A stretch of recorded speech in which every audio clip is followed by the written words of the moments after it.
अजमेर के थाना आदर्श नगर के थाना प्रभारी सुगन सिंह सुबह का चाय का मज़ा ले रहे थे। इसी बीच में लगभग 23 से 24 साल की उम्र की लड़की भागती हुई रोती हुई थाने के अंदर आई और थाना प्रभारी सुगन सिंह का पैर पकड़ करके गिड़गिड़ाने लगी, रोने लगी, बिलखने लगी और कहने लगी, साहब मुझे बचा लो, आज फिर वो हमारा इज्जत लूट लेगा। थाना प्रभारी लड़की से कहती है कि सबसे पहले मेरा पैर छोड़ो और कुर्सी के ऊपर बैठ जाओ और फिर अपनी बात बताओ, कौन हो तुम, कहाँ से आई हो, क्या बात करनी है, क्या हुआ, कौन तुम्हारी इज्जत लूट लेगा, कौन है। एक ही सांस में थाना प्रभारी ने ये सब बात उस लड़की को कही और थाना प्रभारी देखता है कि लड़की बहुत डरी और घबराई हुई है, तो अपनी महिला सिपाही से कहती है कि एक गिलास पानी लेकर के आओ। और महिला सिपाही जो है एक गिलास पानी लेकर के आती है, लेकिन लड़की जो थी वो लपक के गिलास पकड़ती है और बड़ी तेज़ी से पानी को पी लेती है। जब उसका थोड़ा सा मन शांत हुआ तो फिर थाना प्रभारी कहता है कि तुम अपना नाम और पता एक पन्ने में लिख करके दो, यानी एक कागज़ पर लिख करके अपना नाम पता क्या हुआ है लिख करके दो। और फिर जो है थाना प्रभारी महिला सिपाही से एक राइटिंग पैड को मंगवाता है और कहता है उस लड़की से कि इस पन्ने पर अपना नाम पता और पिता का नाम लिख करके दो, तुम कहाँ की रहने वाली हो, और अपनी बात जो है बिल्कुल आराम से और शांत से हमें बताओ, कौन है जो तुम्हारा इज्जत लूटना चाहता है। दोस्तों, ये कहानी बड़ी हैरत अंगेज कहानी है, हैरान और परेशान कर देने वाली कहानी है। तो दोस्तों, इस कहानी को मैं सुनाने जा रहा हूँ। इससे पहले एक छोटी सी रिक्वेस्ट है कि चैनल को सब्सक्राइब कर दें और वीडियो को लाइक शेयर करना ना भूलें। दोस्तों, मैं अपनी हर वीडियो में यही बात कहता हूँ और आपसे एक लाइक और शेयर मांगता हूँ, लेकिन आप लोग नहीं देते हैं। मेरा कर्तव्य बनता है कि आपसे एक लाइक और एक शेयर मांगूँ। तो दोस्तों, मुझे उम्मीद है कि इस वीडियो में ज़रूर आप मुझे लाइक शेयर ज़रूर करोगे। तो चलिए कहानी को विस्तार पूर्वक शुरू करते हैं। दोस्तों, वो लड़की कहती है कि साहब मेरा नाम ललिता है, मुझे बचा लो साहब, मैं घर नहीं जाऊंगी। अगर मैं घर गई तो फिर मेरे साथ वो वही हरकत करेगा, मुझे बचा लो साहब, मुझे बचा लो। लेकिन थाना प्रभारी की समझ में ये बात नहीं आती है। थाना प्रभारी उससे कहता है कि साफ साफ बताओ क्या बात है। लड़की कहती है, साहब मैं आदर्श नगर क्षेत्र में ही रहती हूँ, लेकिन 22 फरवरी को मैंने एक रिश्तेदार के शादी में गई हुई थी माता पिता के साथ में। वहाँ पे एक व्यक्ति से मुलाकात होती है जिसका नाम रॉबर्ट कुमार था। वो मेरे माता पिता से कहते हैं तुम्हारे घर में मृत्यु दोष है, और उसने ये भी कहा मेरे माता पिता से कि तुम्हारे घर में, तुम्हारे परिवार में सबसे पहले छोटी बेटी, फिर पिता का और फिर बड़ी बेटी की मौत होगी। लेकिन अगर तुम पूजा पाठ अपने घर में कराओ तो इस संकट से मुक्ति मिल सकती है।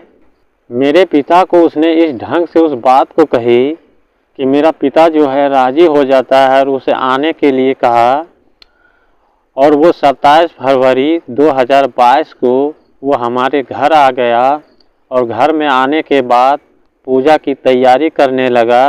और पूजा की तैयारी करने के साथ ही उसने कहा कि बहुत बड़ी विशेष पूजा है और इस पूजा को सिर्फ घर की बड़ी बेटी ही कर सकती है। यानी कि उसने कहा कि इस पूजा में सिर्फ बड़ी बेटी ही बैठ सकती है, वो भी अकेली। ललिता कहती है कि हमारे घर परिवार के लोग उस शैतान का ऑर्डर इस तरह मानते थे, जो हुक्म करते थे वो उसे ला के देते थे। यहाँ तक कि उन्होंने अपनी बड़ी बेटी यानी कि मुझे उस पूजा में अकेले बैठा दिया। छत के ऊपर जो कमरा बना हुआ था, यानी टेरेस पर जो कमरा बना हुआ था, उस कमरे में पूजा का तैयारी हो चुका था। घर वालों ने सारी पूजा की तैयारी कर चुके थे, बिल्कुल साफ़ सुथरा करके। और वो शैतान बाबा जो था, वो पुजारी जो था, उस कमरे में जा कर के कुछ मंत्र जाप करने लगा। जाप करने के बाद हमारे परिवार वालों से वो कहता है कि पूजा का समय हो गया है। लगभग उस समय रात के 10 बज रहे थे और वो कहता है कि अब पूजा का समय हो चुका है, अब अपनी बड़ी बेटी को यहाँ बैठा करके और सब लोग नीचे चले जाओ।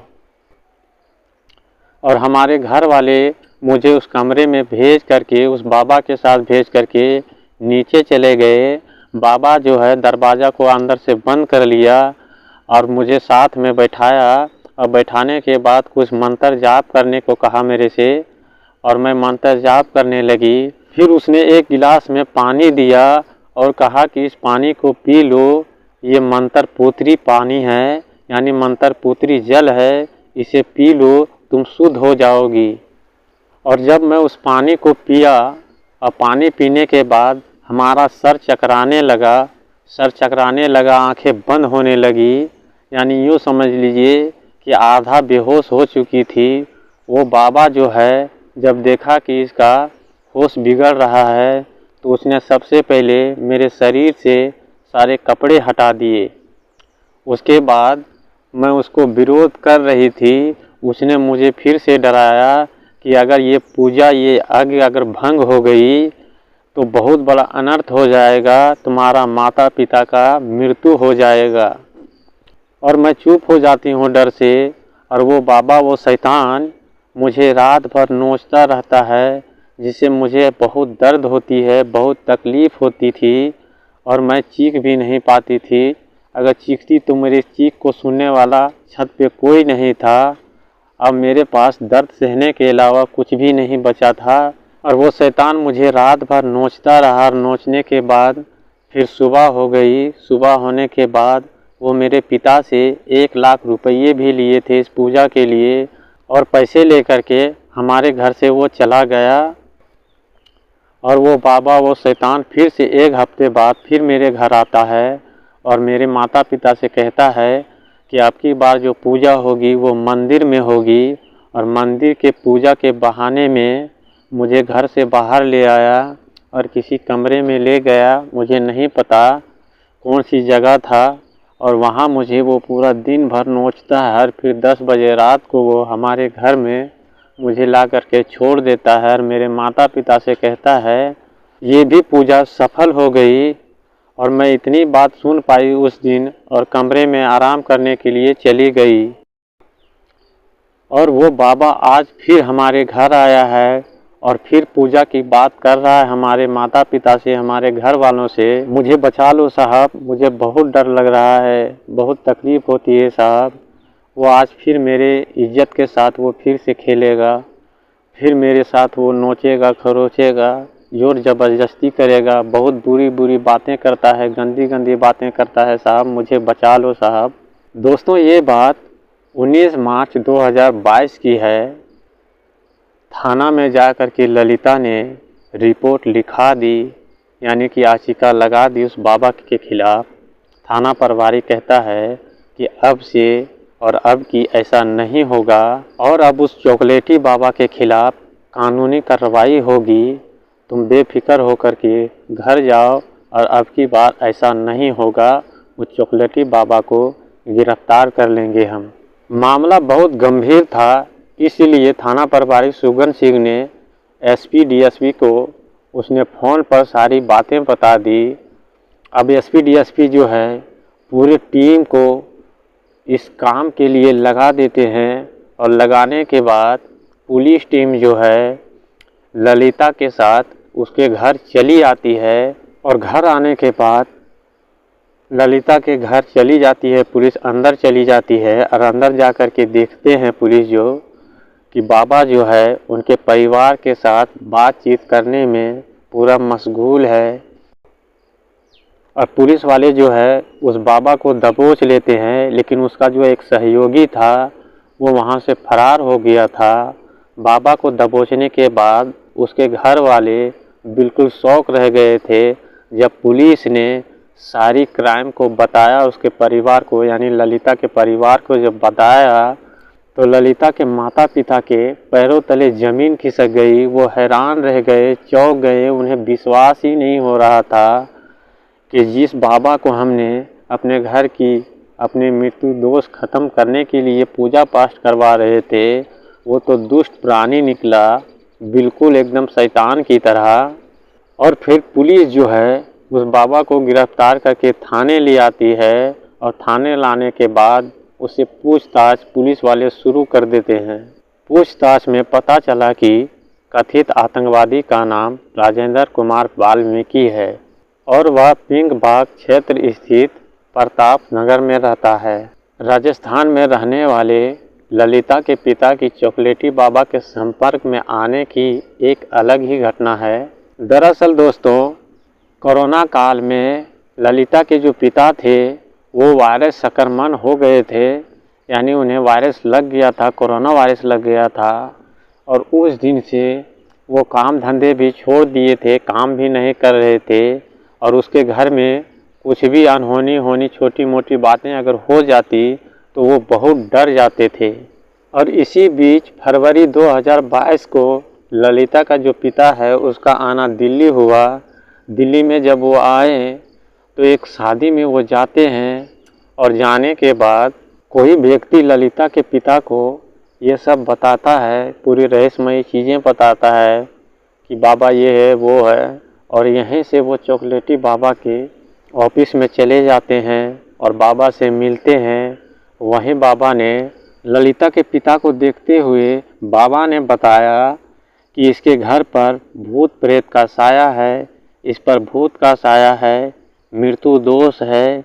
उसको मतलब काफ़ी डराया भूत प्रेत के नाम पर कि इसके घर में 4 परिवार जा चुके हैं, अब बचे खुचे परिवार जो हैं वो भी चले जाएंगे। अब ललिता के जो पिता थे वो काफ़ी डर जाते हैं और डरने के बाद बाबा से वहीं बात कर लेते हैं और पूछ लेते हैं कि इस संकट का कोई ना कोई तो उपाय ज़रूर होगा, बाबा हमें ज़रूर बताइए इस मुसीबत से कैसे निकला जाए। अब बाबा जो है तो वो तो समझ गया कि अब हमारे जाल में ये फंस गया है। बाबा जो है उसको एक उपाय बताता है कि घर में 5 दिन की पूजा होगी और वो एक लगातार पूजा नहीं होगी, मतलब अलग अलग दिनों में पूजा करना होगा। और उस पूजा में सिर्फ जो है वो कुमारी कन्या ही शामिल होंगी और कुमारी कन्या को ही शामिल किया जाएगा और बाकी बात जो शादीशुदा हैं उसको शामिल नहीं किया जाएगा, नहीं तो पूजा जो है वो भंग हो जाएगी। अब ललिता के जो पिता हैं वो कहते हैं कि आखिर खर्च कितना आएगा, तो बाबा जो है उसके कान में फुसफुसा करके कह देता है जो मोटी रकम थी। और ललिता के जो पिता हैं वो बाबा से कह देते हैं कि आप हमारे घर आकर के पूजा कर दीजिए, जितना जल्दी हो सके उतना जल्दी हम घर में पूजा का इंतज़ाम करवा देंगे।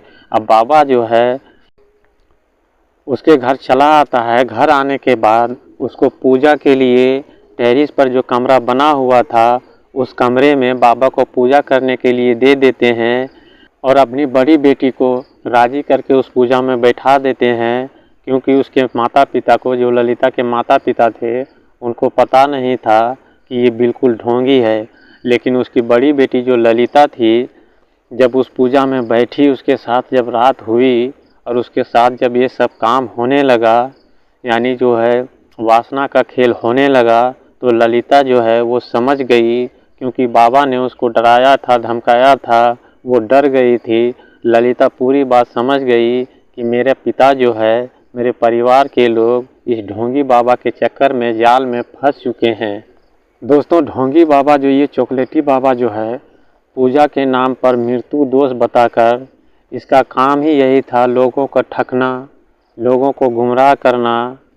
और यहाँ तक कि इसने यहाँ तक लोगों को डरा के धमका करके बहुत पैसे कमाया करता था, लोगों को ठग करके के ये बताता था कि हम भूत को बोतल में बंद कर देते हैं और खुद अपने आप को एक नौटंकी के तरह पेश करता था कि मेरे ऊपर भूत आ गया है। जैसे कि आपने कभी देखा होगा फिल्मों में, टीवी पर, कि जब किसी को भूत पकड़ता है तो वो किस तरह से रिएक्ट करते हैं, बाबा भी इसी तरह से रिएक्ट करता था, बिल्कुल ढोंगी नाटक करता था। और लोग समझते थे कि बाबा ने भूत पकड़ करके बोतल में बंद करके ले गए। तो इस तरह से इस बाबा ने लोगों को डरा करके, धमका करके बहुत सारे पैसे ऐंठता था। और यहाँ तक कि कुमारी कन्याएं जो होती थी, जो कुमारी लड़कियाँ होती थी, उसको ये वासना का शिकार बनाता था, उसके साथ ये दुष्कर्म खेल खेलता था, उसकी इज्जत के साथ खेलता था पूजा के बहाने से, और लगभग इसने 400 से ज़्यादा परिवार के बड़ी बेटियों का इसने इज्जत लूट लिया था, बलात्कार कर दिया था। ये बात पुलिस के पूछताछ के दौरान इस बाबा ने खुद कबूला था। लेकिन दोस्तों कहते हैं ना, जब पाप का घड़ा भर जाता है तो कोई भी व्यक्ति जो है अपने पाप को नहीं छुपा सकता है। जब उसका पाप का घड़ा भरता है तो एक ना एक दिन फूट ही जाता है। ऐसा ही इस बाबा के साथ हुआ। 400 घरों का, परिवारों का, बड़ी बेटियों का इसने इज्जत के साथ खेला था। इसका पाप का घड़ा भर चुका था। उस भगवान को भी मंजूर नहीं था, उस खुदा को भी मंजूर नहीं था कि ये बाबा के नाम पर, ये हमारे नाम पर यानी भगवान के नाम पर, खुदा के नाम पर यह अंधविश्वासी फैला रहा है और लोगों के इज्जत के साथ खेल रहा है। और उस ऊपर वाले ने मालती जैसी लड़की इसके सामने आ गई, इसके संपर्क में आ गई, जैसे कि 400 घरों की लड़कियां जो थी वो चुप रह गई, लेकिन ललिता एक ऐसी लड़की थी वो चुप नहीं रही। वो थाने में जा कर के रिपोर्ट को लिखा देती है और लिखाने के बाद इस बाबा का जो भांडा फोड़ हुआ, अब भांडा फोड़ होने के बाद पुलिस इसको अरेस्ट करके इसको जेल भेज दिया गया। अब बाबा जो है सो जेल चला गया। तो दोस्तों ये थी आज की कहानी। आप लोगों को कैसी लगी ये कहानी हमें कमेंट करके ज़रूर बताइएगा। फिर हम मिलेंगे अगली कहानी, अगली स्टोरी में। तब तक के लिए जय हिंद।